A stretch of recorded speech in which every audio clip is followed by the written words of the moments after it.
Hello everyone, আজ আমি যে রেসিপিটা বানাবো তার জন্য আমার দরকার কাতলা মাছ, পেঁয়াজ বাটা, পোস্ত, কাজু, শুকনো লঙ্কা, কাঁচা লঙ্কা আর টক দই। দেখো, আমি কড়াইটা বসিয়ে দিয়েছি। কড়াইতে এবার আমি তেল দেবো আর কি বানাতে চলছি তোমরা দেখতে থাকো। হ্যাঁ, আমি আজকে বানাবো কাতলা দই, দই কাতলা, সরি, দই কাতলা। তো দেখো, তেলটা গরম হয়ে গেছে। আমি আস্তে আস্তে সাবধানের সাথে আমি মাছগুলোকে ভেজে নিচ্ছি। আমি এখানে 8 পিস টোটাল মাছ ইউজ করেছি, আর সবকটাই পেটির মাছ। তোমরা চাইলে গাদার মাছও দিতে পারো, তো আমি আজকে পেটির মাছ ইউজ করছি। তো দেখো, মাছগুলোকে খুব ভালো করে লাল লাল করে ভেজে নিলাম। একটু ভালো করে না ভাজলে মাছের একটা আষ্টে গন্ধ থাকে, তো আমি ভালো করে ভেজে নিলাম। মাছগুলোকে ভালো করে তেল ঝরিয়ে নিলাম, আর বাদ বাকি যে মাছগুলো আছে সেগুলো একই পদ্ধতিতে আমি ভেজে নেব। খুবই, দেখো মাছগুলো ভাজা হয়ে গেছে। এবার ওই তেলের মধ্যে আমি পেঁয়াজ কেটে রাখা ঝিরিঝিরি করে পেঁয়াজে বেরাস্তা ভেজে নেব। তো আমি এর মধ্যে নুনও দেবো না, হলুদও দেবো না, যেহেতু এটা নুন দিলে পেঁয়াজটা নরম হয়ে যাবে।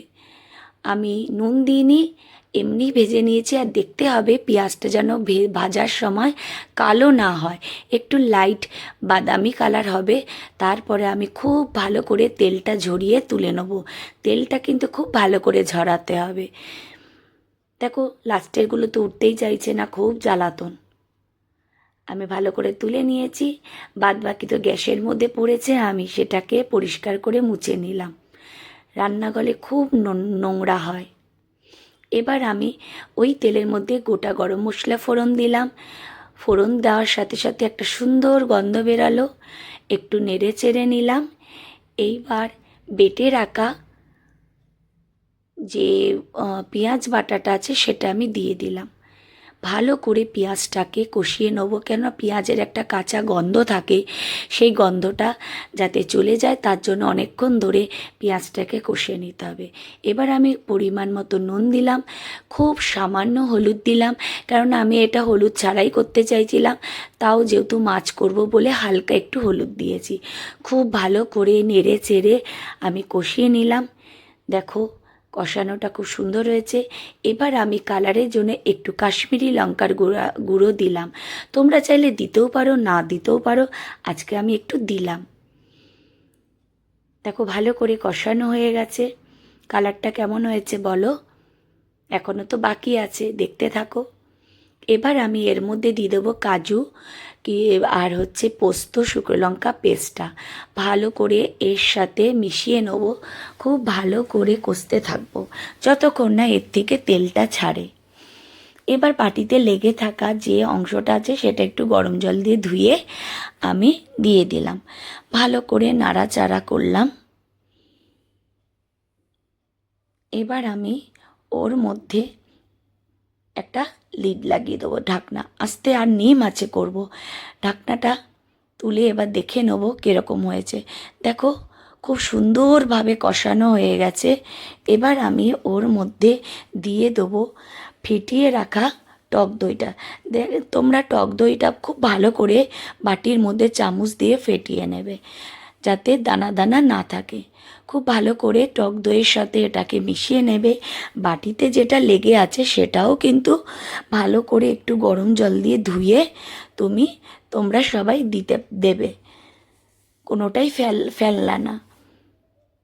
ভালো করে ফুটতে থাকছে। দেখো, এটা কিন্তু একদমই লো ফ্লেমে রান্না করতে হবে। এবার ভেজে রাখা মাছগুলো আস্তে আস্তে সাজিয়ে দিতে হবে। সাজিয়ে দেওয়ার পর তোমরা ওই খুন্তির সাহায্যে মশলাগুলোকে মাছের মধ্যে লাগিয়ে দেবে, যাতে মাছের মধ্যে মশলাগুলো লেগে থাকে। এবার একটা ঢাকনা দিয়ে এটাকে বসিয়ে দিলে কষানোর জন্য। দেখো, খুব ভালো হয়ে গেছে মশলা কষানোটা মাছের সাথে। এবার আমি একটু গরম জল আগে থেকে করে রেখেছিলাম, সামান্য গরম জল দিয়ে দেবো পরিমাণ মতন, যাতে মাছটা ডুবে থাকে। দেখো খুব বেশি ঝোল হবে না, এটা মাখা মাখা হয়। ঠিক আমি এতটা পরিমাণে দিয়েছি, তোমরা এখানে কাঁচা জল গরম জল ইউজ করবে, কেউ ঠান্ডা জল ইউজ করবে না।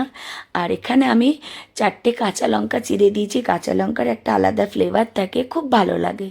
আমি ঢাকনাটা দিয়ে আবার ঢাকনাটা তুলে দেখে নিলাম, বেশ অনেকটাই গাঢ় গাঢ় হয়েছে। এবার আমি 1 চামচ চিনি দিলাম। হ্যাঁ, এতে একটু চিনি না দিলে ভালো লাগবে না, হালকা মিষ্টি মিষ্টি খেতে হবে। আমি আবারও লিডটা লাগিয়ে দিলাম, লিডটা তুলে দেখে নিলাম, ওয়াও কি সুন্দর হয়েছে, দেখো খুব ভালো হয়েছে। এবার আমি ওর মধ্যে লাস্ট ফিনিশিং যে ভেজে রাখা যে পেঁয়াজের বেরাস্তাটা, ওটা আমি ছিটিয়ে দেবো। ভালো করে মিশিয়ে এদিক ওদিক করে নিয়ে আমি গ্যাসটাকে অফ করে দেবো ঢাকনাটা দিয়ে কিছুক্ষণের জন্য। আমার রান্না অলরেডি কমপ্লিট হয়ে গেছে। এবার আমি তোমাদেরকে দেখাবো কেমন হয়েছে। দেখো কালারটা এরকম হয়েছে। ভালো লাগলে নিশ্চয়ই লাইক